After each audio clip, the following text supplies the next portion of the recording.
Muy buenas noches. Bueno, nos encontramos ahora en nuestro segundo encuentro. Antes de pasar a la segunda semana de estudios sobre la carta del apóstol Pablo a los filipenses, vamos a hacer un pequeño repaso sobre la parte introductoria. Habíamos hablado sobre el trasfondo donde se había desarrollado la carta justamente que el apóstol Pablo escribió a los filipenses, y la cita que tenemos es en Hechos capítulo 16 del 12 al 40. Yo los invito a tener la lectura donde ustedes van a ver ahí los tres personajes principales de esta carta cuando comienza el segundo viaje misionero del apóstol. Nos encontramos con Lidia, que era de Tiatira, de la ciudad asiática. Nos encontramos con una mujer que era esclava de nacionalidad griega y que ella era utilizada para la adivinación. Y tenemos al centurión romano.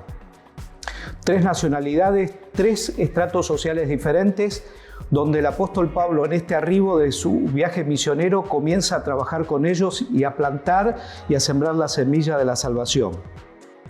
La ocasión y la fecha lo habíamos hablado anteriormente. El apóstol Pablo se encontraba en prisiones en el año 61. Está en las prisiones junto con sus colaboradores, Timoteo y Tito. Evidentemente Pablo ya se encontraba, después de haber apelado al César, en una casa particular, porque todo ciudadano romano que tenía la posibilidad de apelar al César hasta tener la sentencia, podía pagar el alquiler de una casa, y eso le permitía tener las visitas, como en esta ocasión se da que Epafrodito viene desde Filipo a visitar al apóstol Pablo, comisionado trayendo las ofrendas. El propósito de la carta del apóstol Pablo era justamente mantener el espíritu de la unidad y la posición fraternal de esta iglesia que había nacido aproximadamente 12 años antes de este momento que él estaba viviendo en la cárcel. La característica de la carta es primordialmente el gozo triunfante que constituye la nota mayor en esta carta. Ustedes van a ver que el apóstol Pablo, estando en prisión, habla acerca del gozo. Otra de las características era que Cristo era más que un ejemplo, era la propia vida en Pablo encarnada. Después del encuentro sobrenatural que tiene el apóstol Pablo, lo que hace Pablo es encarnar justamente la vida cristiana, y es lo que quiere transmitir a esta iglesia. Otro de los aspectos que vamos a ver en esta carta es justamente el Cristo revelado. Cristo no era solamente la suma de eventos o situaciones, sino que era el mismo Cristo revelado, vívido, el cual él predicaba y proclamaba con una pasión inconfundible.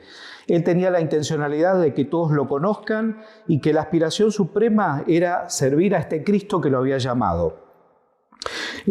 Pablo utiliza justamente dos aspectos sobre la exhortación a la iglesia para que puedan proseguir en el conocimiento de la verdad y pudieran encarnar a Cristo en medio de algunas situaciones que se estaban dando en ese aspecto.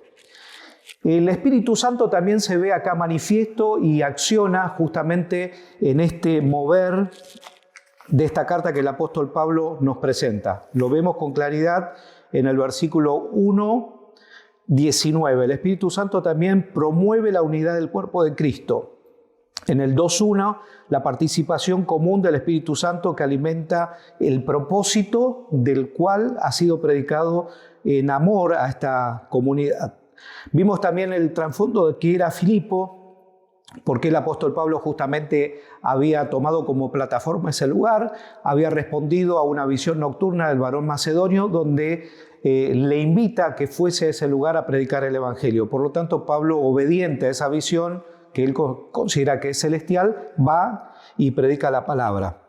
La ciudad había sido fundada en el año 368 por Filipo de Macedonia, el padre Alejandro Magno, el cual había constituido justamente esa ciudad en Europa. Era una pequeña isla donde era un lugar de tránsito permanente de las diferentes culturas. Anteriormente había sido una mina explotada por los fenicios, el cual se había extraído ahí el oro y la plata, así que era una ciudad naciente. Dijimos que era una población de 2.000 habitantes. Así que nos encontramos allí a un Pablo en su segundo viaje misionero, estableciendo el reino en ese lugar. Este es un pequeño y breve repaso de lo que fue la primera carta, así que presten atención, tomen lectura, absolutamente de todos los capítulos para que podamos trabajar mejor a partir de ahora este segundo encuentro. Que el Señor te bendiga y podamos juntos crecer en esta maravillosa carta del apóstol Pablo.